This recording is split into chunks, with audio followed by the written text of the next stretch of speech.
in a long time. Give yourself a big round of applause. Yeah. My name is Roxanne Pauline. I'm with the Northeastern Pennsylvania Area Labor Federation, and we're here today to say we are one in solidarity with Michigan or Wisconsin and all the other states that are having horrific problems with our so-called government. What I want to do is turn the microphone over to some of our wonderful speakers, which is going to be, first off the list, the head of the Area Labor Federation and the Secretary-Treasurer of UFCW 1776, Michelle Kessler. Scranton! Come on now, let's hear it! You know, we put out the notice for this today, and it was going to be a little bit cold out. We didn't know how the unions would show up in the middle of a work day. I'm impressed. Give yourself a hand. You know, this is all about what's happening across this country, and I was thinking about what am I going to talk about today, and I thought about how do we start off every union meeting we have. And my guess is we start off our meeting just like you start off your meeting, and that's with the Pledge of Allegiance. We believe in this country. We fight for this country. Our unions are filled with veterans and people who take voting seriously and do all the things that you're supposed to do when you're a good citizen. And when things like this happen, we stand up to fight for our rights. Is that what we're here today doing? Yeah. Now, I get the pleasure of acknowledging all the unions that are here today, but I said to someone, well, who's here? I was trying to make a list, and someone said, well, everybody's here. But I do want to acknowledge the unions that are here, and for every person that's here, I know you represent hundreds, and in many cases, thousands of other people who are back into work, supporting what you're doing. I've been watching the pictures on Facebook of everyone wearing red in their workplaces yesterday, and I know we have some events going on in some of our workplaces today, down at Wise Chips in Berwick later this afternoon, later in the week down there at Soterio Meat Plant in Freeland, and I know those events are happening every day this week. And these things matter, solidarity matters, and what we're doing here today, letting the folks of Wisconsin, Ohio, Indiana, Tennessee, and across this country know that we got their back, that matters too. Let's start off with the unions. We got the auto workers, AFGE, the communication workers, the steel workers, UFCW, AFSCME, the transit workers, TWU, the Teamsters, the firefighters, the laborers, the sheet metal workers, my personal favorite, PSEA, the Scranton teachers, IBEW, the stagehands, and if I forgot anyone, God knows, I'm sorry. Oh my God, my buddy from the bricklayers back there with his arms raised. Steam fitters and plumbers. Plumbers and steam fitters. The building trades. Thank you all for being here. My God, they got the biggest sign right next to me. PASNAP are our nurses down in Wilkes-Barre who've had a struggle of their own. You're coming together here today matters. Solidarity matters. Take that back to the workplaces with you today. And let me introduce our next speaker. Let me do. Oh, you want? Oh, I apologize. Roxy's going to jump in here. I have a habit of changing things as we go. We have somebody that is from Madison, Wisconsin originally, and he's part of the spiritual community in our area, and we want to come together as one, as labor, and with our community. I'd like to introduce you to Rabbi Dan Schwartz.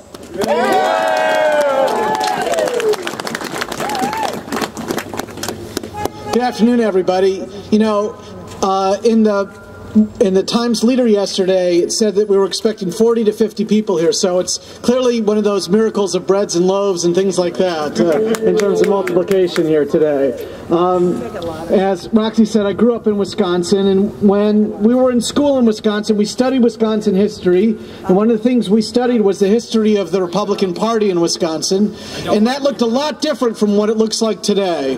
The Republican Party started in Wisconsin in part to recognize the rights of workers that were being denied. Those workers were called slaves, and the Republican Party started to help end slavery. Then in the early 1900s, Fighting Bob La Follette was the head of the Republican Party in Wisconsin. He busted monopolies and corporate trusts, not unions. And the Republican Party and others in Wisconsin, when I was growing up there, actually read the Bible instead of just thumping it. And if you read the Bible, it's hard to get very far in it without understanding the importance of collective bargaining. I think the first episode in recorded history of collective bargaining, in this case between government workers and a despot, was between Moses and Pharaoh. And we all know that God wasn't entirely happy with Pharaoh's position on labor. When you look through the rest of the Bible, you see that some of the earliest of all the commandments have to do with fair treatment of workers, with not withholding workers' wages, with making sure that they get paid fairly, and making sure that they have access to work. And all of this is what the governor is trying to strip away. Not because of money. As you know, even if it's not reported in the press, the unions in Wisconsin are willing to negotiate. They're part of the state. They're patriotic. They understand the budget crisis. They're willing to pitch in. But he's not interested in the money. He's interested in the power. He's interested in stripping their ability to speak together. I don't know what country he thinks he's in. In this country, when we talk about freedom of speech, it doesn't have to be attached to dollar signs. It's for everybody. And God views all of us as being worthy and created in the divine image. So let's keep hearing your voice, keep hearing the voices from Wisconsin of people speaking up for our fundamental rights as humans, for our rights as workers, for our rights to live in a good and healthy society. And let's not forget that as he's going after the unions, he's also going after the children, cutting Badger Care, which protects the health rights and the well-being of children in the state. That's what's being cut. It's immoral to make it easier to be rich and harder to be a working class person. And that's what's going on in Wisconsin. Let's help stop it. Yeah.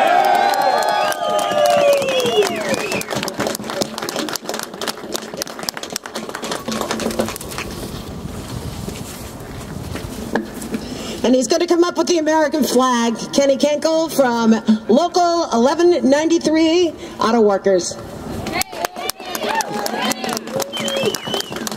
My name is Ken Klinkle, president of Local 1193. We're defense. We build the suspension for the Abrams tank. Our sister plant in Lime, Ohio builds the Abrams tank for the U.S. government. So I think it's important that people realize when we talk about all this union, probably one of the biggest products that we build is the defense for the United States of America. I think everybody should hold their heads high and say we're proud that auto workers and union people build that tank, and we already know what it did in Iraq.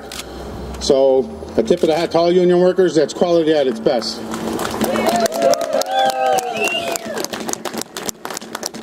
The only other thing, I'll make it short and sweet. This isn't an attack on unions. That's the core of it all, but it's really an attack on middle-class America.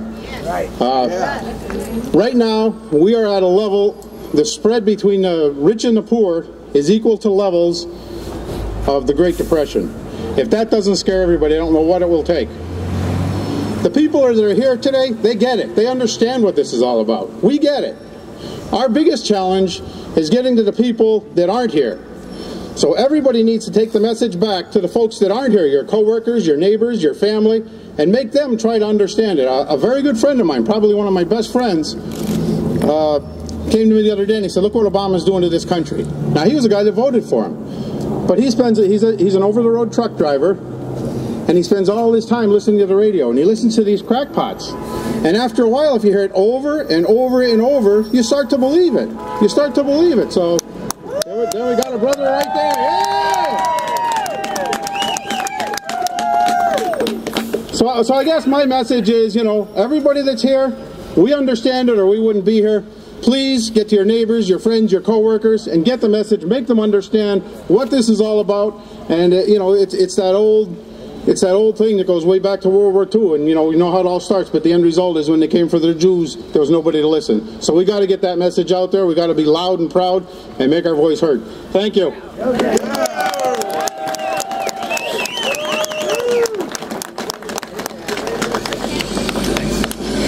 All right, we have people on the street that are watching us. We have everybody here. You have no idea how impressed I am by all of you. Absolutely no idea. This is Scranton, Pennsylvania. When you get 5 people out, it's more than a cup of coffee. We call it a rally. This is absolutely incredible. You guys rock. And as Northeastern Pennsylvania Area Labor Federation, we're going to continue to build and build and build till we have 3,000 people on this square. We're not going to let anybody push us back down. We've worked too hard and too long to have what we have, and we will continue to have it. Next, I want to introduce to you somebody from Citizens in Action, another member of our community who's heavily involved in our labor movement. It's Mr. Don Knowles.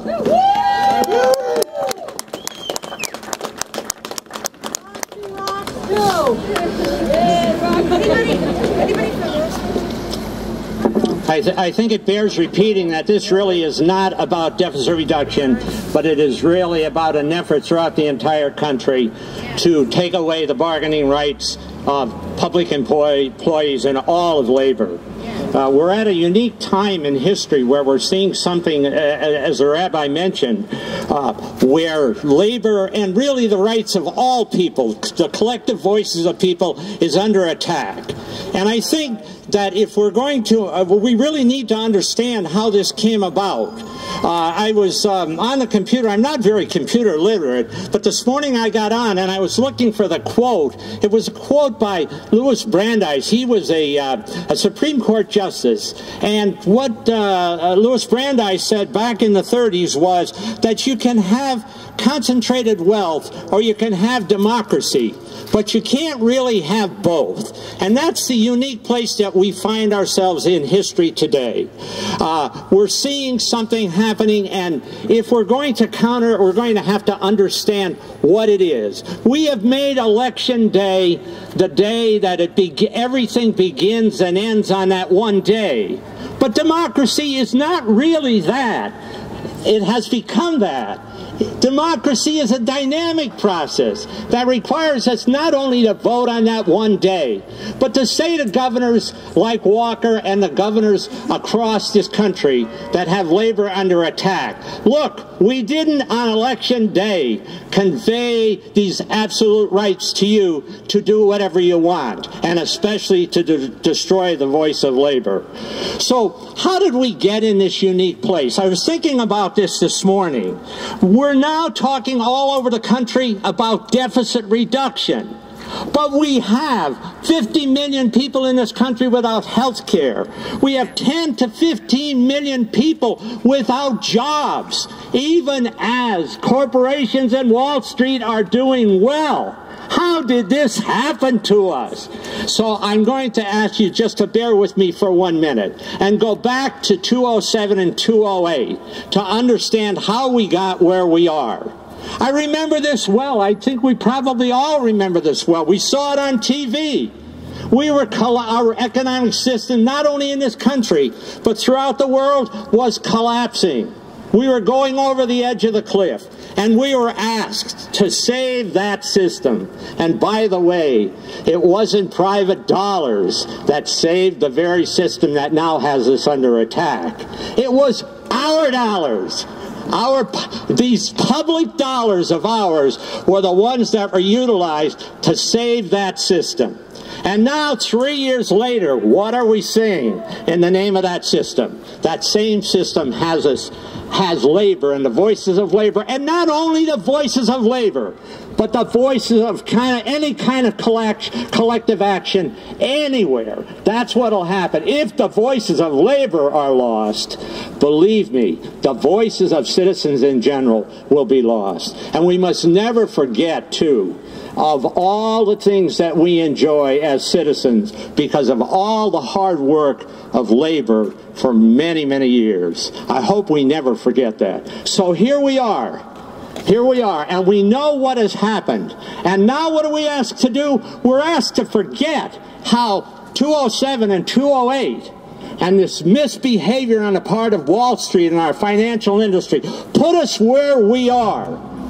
And now what we're asking is for people that are suffering lack of health care, lack of jobs, now, again, to tighten their belt and to look at only deficit reduction. I say that we absolutely must reject that. We must say that there must be a major effort to get our country going again, get people working again, and begin to take then a look at that.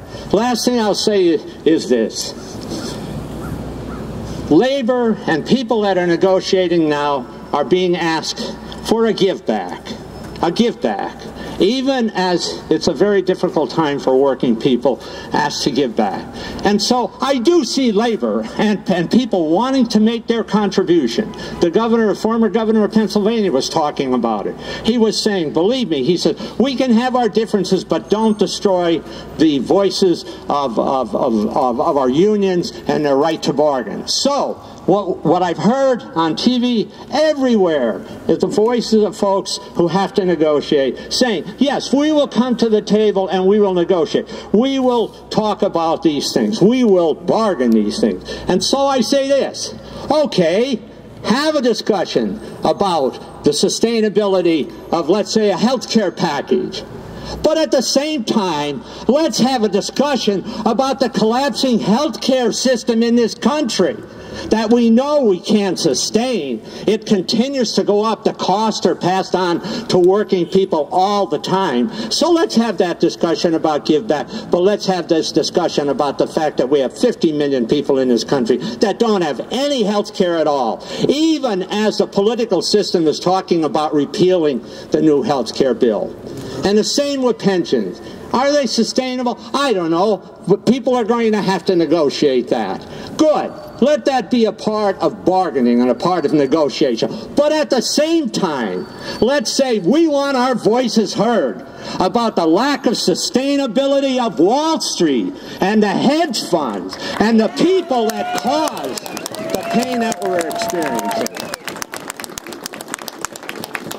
And finally, it is a hope and it's a dream of mine that as labor, and I believe and hope that labor will come back stronger than ever, I hope that what we'll do is that labor will begin to reach out into the community. We are voices in the community. We want to be part of your effort to speak with a more unified voice at the community level and to say when changes are coming in our life, we want to be a part of our dynamic process that has something to say about the things that affect our lives. And so I ask my friends and colleagues and so forth in labor, please reach out to us in the community and bring us in and let us join and make a collective voice within our communities to address the things that affect our lives.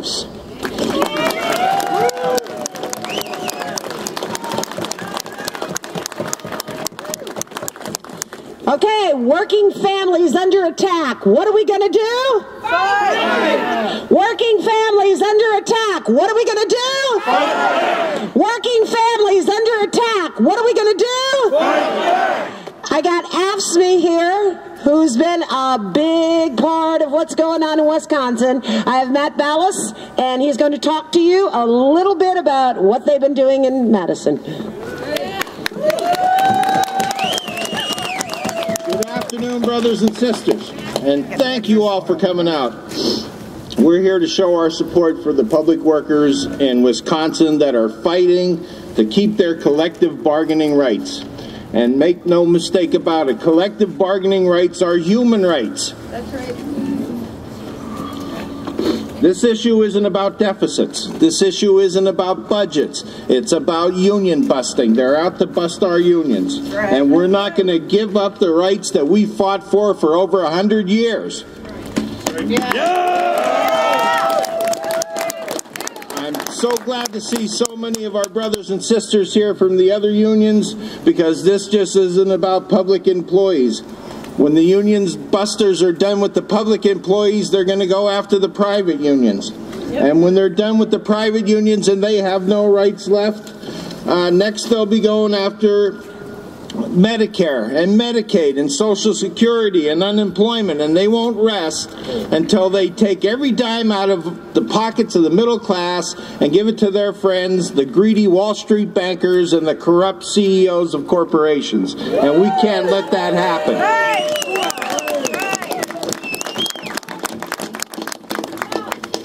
We won't let them destroy our unions, will we? No! Hell no!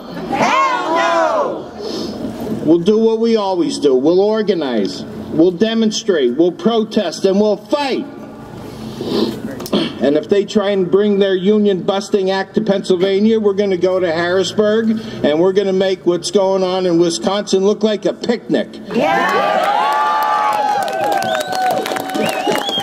And we will save the unions. Save the unions! Save the unions! Save the unions! Save the unions! Thank you! All right. Thank you, Matt.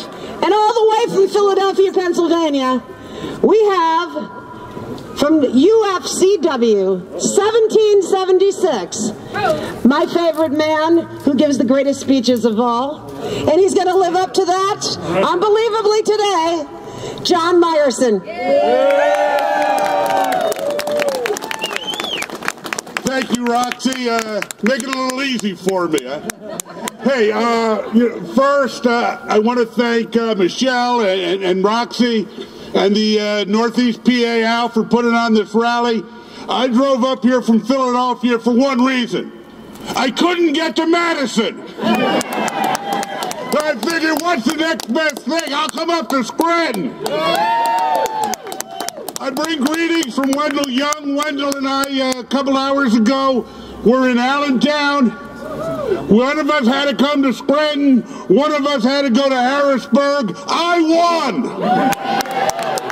That doesn't happen very often when I'm dealing with Wendell, but in this case I won. Now, really, I am glad to be here.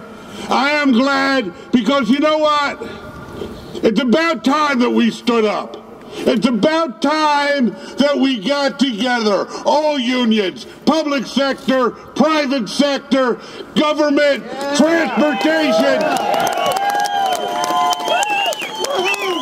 We're here together because it's about being a union. We're not five fingers, we're a fist. We're together. Any one of these fingers can be broken easily. This can't be broken!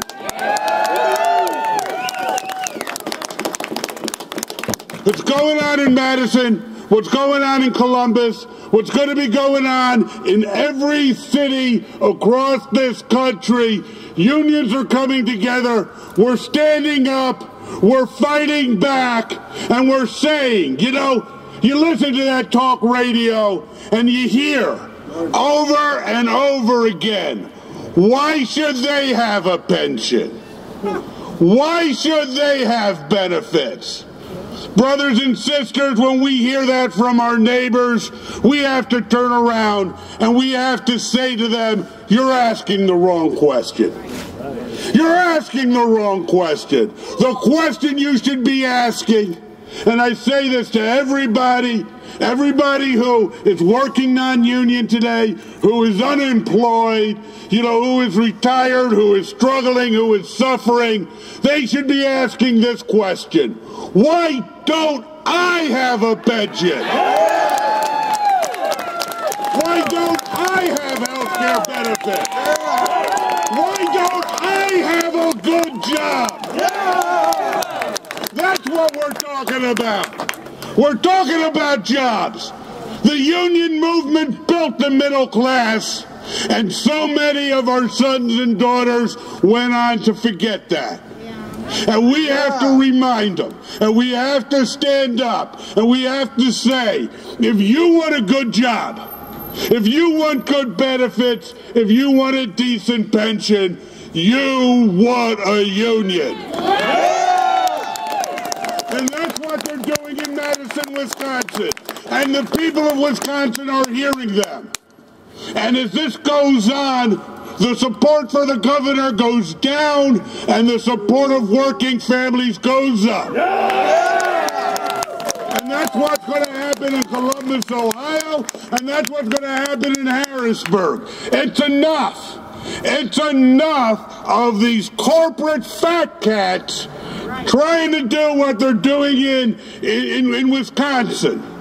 It's enough of, paying back the Koch brothers 1,000-fold for the campaign contributions they made to Scott Walker. And it's enough here in Pennsylvania, of the corporate, big retail, and big alcohol trying to get a hold of your publicly owned wine and spirit shops and destroy jobs. It's enough. They got enough. It's our turn. And we're here to tell them that. Whether we're in Madison, Wisconsin, it's the same fight that's taking place here in front of the Johnny Mitchell statue in Scranton, Pennsylvania, and will take place tomorrow in Philadelphia, because we've had it, we're here. Here's the question. And, if you want a good job, what do you want? A union. If you want good benefits, what do you want? A union. If you want a decent pension, what do you want? A union. Thank you very much, brothers and sisters.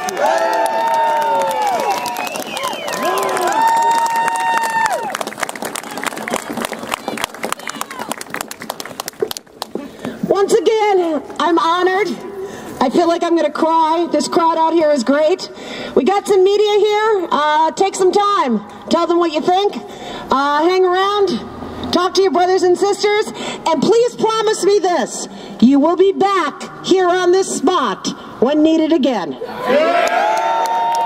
very much. I love you from the bottom of my heart.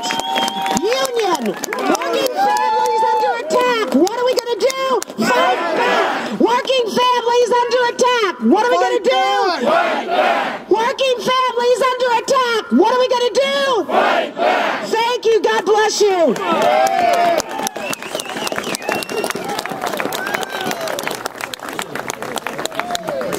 I'm okay, guys. Go ahead. Okay. Roxanne Pauline, Northeastern Pennsylvania. Sorry. Northeastern Pennsylvania Area Labor Federation. Okay, you'll just look at me. Okay. Tell me what you guys are doing. We're fighting for workers' rights. The situation in Madison, Wisconsin has been out of control. Labor is under attack. It's union busting, plain and simple. These people don't have golden parachutes and don't make a fortune, and we're here to fight for our rights to remain a union and have collective bargaining. What are you telling the workers? Stand strong, stand back, stand up, and fight. What do you say to people that say that unions are bankrupting? Unions are not bankrupting America. That's crazy. We've been very big group in solidarity for a long time. We built this country. So having people say that is just crazy. No, very, very happy with the turnout today. Unions are strong, and anything that anybody else is saying about that is just crazy. We are one.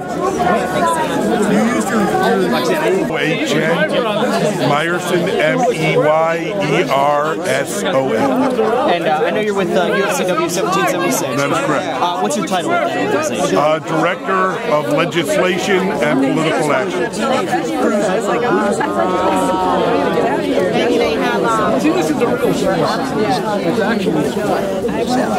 Like the round one. Chuck, when you look at what's happening in Madison, Wisconsin, of course, the event here today, how significant are the events in Madison when you look at the things that are happening in Pennsylvania right now, and how likely are the problems to cross over state lines and come here to the state? Well, I think that what's going on in Madison is very significant. I'm inspired by you. And I think it's right now the most extreme case of what we see going on to a certain extent in Pennsylvania, of blaming working people in general and public employees specifically for our economic problems. Working people did not create the problem. Their pensions did not create the problem. In fact, in Pennsylvania,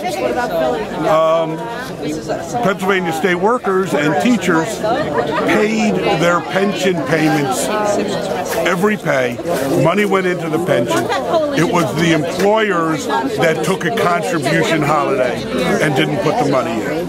So it's not the workers' fault that there's a problem with the pension. And so, you know, that's bringing what's going on in Wisconsin, you know, home to Pennsylvania. Again, you know, Wisconsin is the most extreme case. You know, where they've gone to the point where they're no longer interested in talking to the unions. They want to break the unions in Wisconsin. And you don't see union breaking effort in Pennsylvania right now? Not right now, no. Okay. Do you foresee that in the next couple of years? Or? I know it's a difficult thing to it's certainly something that we have to look at. Okay. You know, there's a package of right-to-work laws, you know, which, you know, means people don't have to join unions, that have been introduced in the State House. So it's something that we have to watch. But we think that what they're trying to do in Pennsylvania is kind of take more of a piecemeal situation. I think that's what we're talking about when we talk about privatization, whether it's of the wine and spirit shops or the turnpike. What we're talking about, I think, when you see this so falsely called, you know, school choice with the vouchers. Again, that's breaking unions, you know, and transferring public money to the private. So, I mean, I think, you know, we're seeing it attempting in pieces. Okay. So not in that extreme case. Not in that extreme systematic. There are elements that you guys there are elements that we're watching. Sure. As any union, anything else to add? I think I'm good. Great. Thank you. That's correct. Okay. Rendina, R-E-N-D-I-N-A. Okay. And you're with PASNAP? I'm with, I'm the president of Wyoming Valley Nurse Association, which is a local of PASNAP. Okay. We also have a sister union at CMC. I represent the Wilkes-Barre General Nurses, and we have CMC nurses, and that would be Mipano, Northeast PA Nurse Association. Okay. Do you guys want the signs? But you're not with that one. Do you have a separate chapter? We're all one. We're all one, but I'm the president of the local at Wilkes-Barre. Okay, great. Yeah, I know the one. I think we're probably okay. That's okay. No problem. Alex, tell me first of all why it was important for you as a representative of the Wyoming Valley Nurses Association to come out to Scranton today. Well, what's going on in Wisconsin, we see that in Wilkes-Barre. I mean, it may not be an attack on the public workers, but we see how when community health systems came and took over Wilkes-Barre General, how they don't want to bargain with the nurses. It's been almost 2 years. We still do not have a contract. They have not backed off on their initial proposal. We've made several subsequent proposals. We're trying to come to a compromise. They refuse to compromise, and we see that it's coming to the private sector just like it is to the public sector. And it's just a matter of trying to destroy the union. Do you see that? I mean, you see that in Wilkes-Barre, but do you see that in other agencies? I mean, there was a lot of different organizations that came out and took part in today's rally. Do you see that in any other sectors that concerns you? Locally, locally, I would say not on the level as what I've seen with what's going on with the nurses. Okay. I don't have a lot of the insight into the other levels, so I can't say for sure. Sure. But I believe that if what happens in Wisconsin is allowed to happen, it's going to spread, and it's going to go just like the speaker said. It's going to affect everyone. On a more local level, it was announced recently that CHS not only has Wilkes-Barre General, but now they purchased the Mercy Health System, which has property in Scranton County. Does that concern you guys? I mean, you guys have seen what CHS has come in and done. It looks like that's, a hospital system of unions. It's losing a battle slowly, I guess would be the best way for me to phrase it right now. We haven't seen what CHS is going to do with Mercy, but of course there's evidence of what they've done down in Wilkes-Barre. Is there concern with the SEIU up here? Yes, SEIU is very concerned. They see what happened in Wilkes-Barre, or what's happening in Wilkes-Barre, and they don't want any part of that to happen to their members in Mercy, and of course they're afraid that's what's going to be the situation at Mercy as well. As far as the sale goes, I'm not 100% that it's been approved. Right. Yeah, it has to go through the approval process. However, we're not against. I don't want it to seem that we're against for-profits. We know that most hospitals, even if they are non-profit, try not to lose money. So it's not that we don't want to be have a cooperation with our employers to help everybody benefit. We just don't want one side benefiting over the other. Sure thing. What's the message that you're going to take back to the Wyoming Valley Nurses Association after the rally today? What message are you bringing? Same message I've always been bringing to them, which is we have to stay strong, we have to stay united. Together we can accomplish what we set forth to do, which is get a contract. It used to be an old water van. That came out of water. And it was a good rally. I think we should have some good TV time. And anything else? I'm waiting for thank you so much for your time. Really appreciate it. Have a safe trip back. Thank you. Sharon? I was very impressed by the amount of labor unions that turned out. I think people are starting to realize that the unions are not the problem. The unions are the heroes for the working class. If it wasn't for the unions, there wouldn't be a working class. And I think that's part of the agenda on these politicians who really want to return this to a two-class society. They want upper class and lower class. That's it. What kind of things are you guys experiencing as a union in Wilkes-Barre? Do you guys experience any union busting down there? Anything like that? Or have you felt any of the things that the people in Wisconsin are feeling? We have not felt this, but we have heard the talk that they're against our Act 111, which is our collective bargaining bill.